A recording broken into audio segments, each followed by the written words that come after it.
What is the importance of knowing the list of countries included under Executive Order number 408? This means that if you are a national of a country listed under EO 408, this means you can enter the Philippines for a maximum period of 30 days without applying for a visa. So this means you will be entitled for a visa-free stay in the Philippines up to a maximum period of 30 days. So if your country is included in the list of countries, you can enter Philippines visa-free. In the list of countries, USA is included. So this means all US citizens can enter the Philippines visa-free for 30 days. All US citizens can stay in the Philippines for a maximum period of 30 days. The basis for these 30 days visa-free privileges for US citizens is included under Executive Order number 408. So this Executive Order number 408 provides a more expeditious and simpler forms to facilitate travel in the Philippines. However, there are two requirements for you to be entitled for a visa-free stay in the Philippines. First, you must have a valid passport that is at least 6 months of your stay in the Philippines. And second, you must have a valid onward or return ticket. Return ticket if you're going to your home country, or onward ticket to your next country of destination. So there are two requirements. Upon entry, you will receive an entry stamp to your passport and also the date when you must exit Philippines. For US citizens who plan to stay longer than 30 days, you have two options. The first option is for you to obtain a visa prior to travel.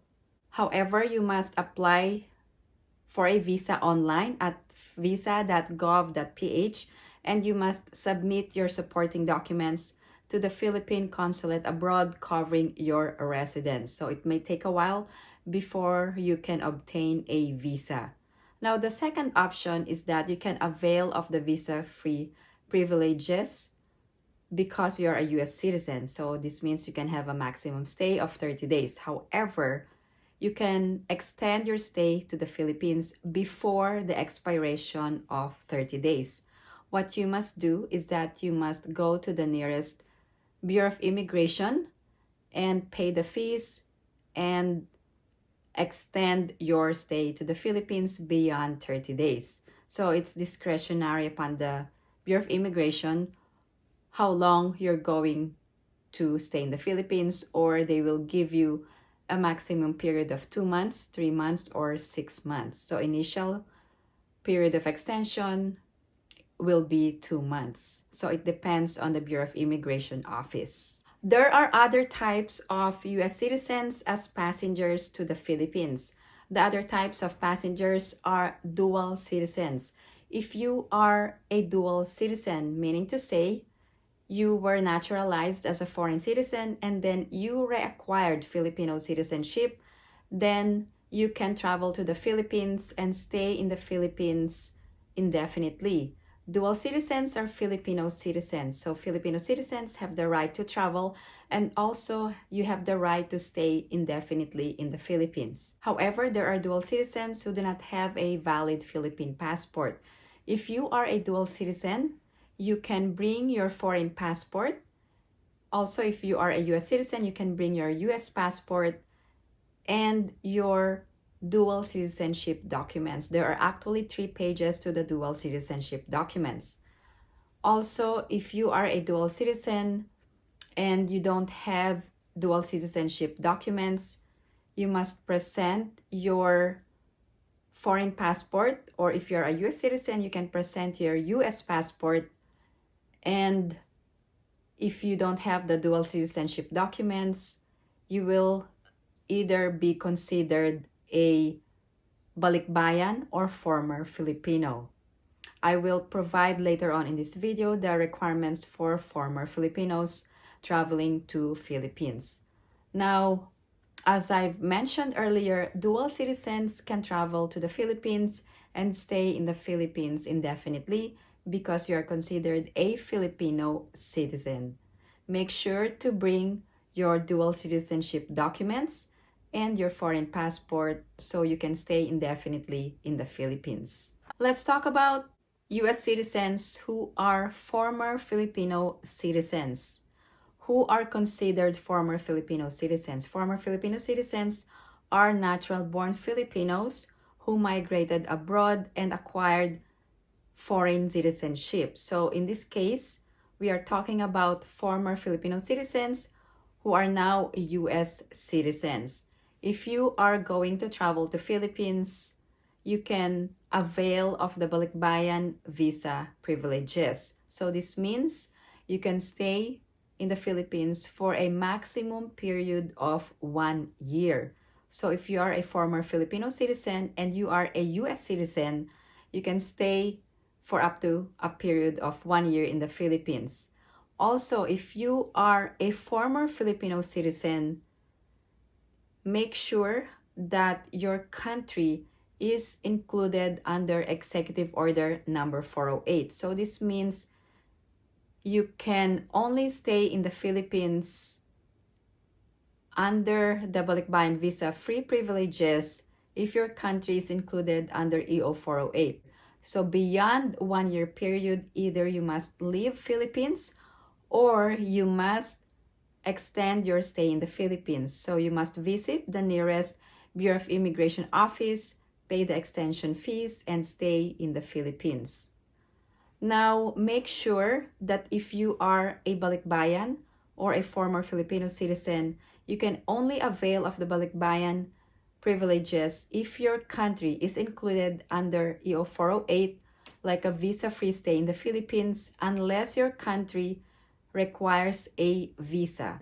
However, not everyone can avail of the Balikbayan visa-free privileges of 1 year stay in the Philippines. If you are a national of a country that requires a visa to visit Philippines, so look at EO number 408.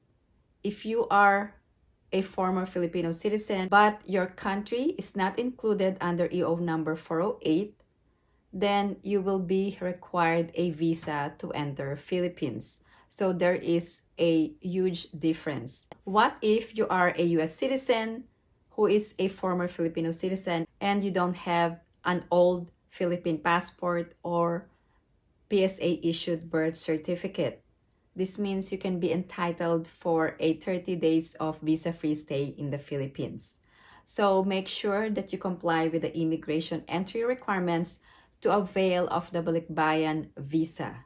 Now, if you are a native US citizen, meaning to say you are not a former Filipino and you wanted to stay in the Philippines permanently, either you must apply for a retiree's visa or you can avail of the visa extensions if you are a tourist visiting the Philippines, or you can avail of the 13A visa if you are married to a Filipino citizen. If you are a former Filipino citizen and you wanted to stay permanently in the Philippines, you have several options. The first and the best option is for you to apply for dual citizenship. You can apply at the Bureau of Immigration, submit the petition, and submit the supporting documents. Make sure that you process your dual citizenship before your 1 year is up. So this means that if you are in the Philippines and entitled to a Balikbayan visa and you wanted to apply for dual citizenship, make sure to apply within the 1 year period of your visa-free stay in the Philippines. Your other option, if you don't want to become a dual citizen, is to apply for a 13G visa. A 13G visa is a type of permanent visa in the Philippines. So I'm going to provide you the requirements for applying a 13G visa for former Filipino citizens. Another option, if you don't want to avail of the dual citizenship or the 13G visa, is to apply for a retiree's visa if you wanted to retire in the Philippines. Now, there are also US citizens who can be considered dual citizens by by choice. These are former Filipino citizens, and there are also dual citizens who are considered as such by operation of law. So let me explain in detail. For example, you were born in the Philippines of a foreign parent, for example, an American citizen, and a Filipino parent.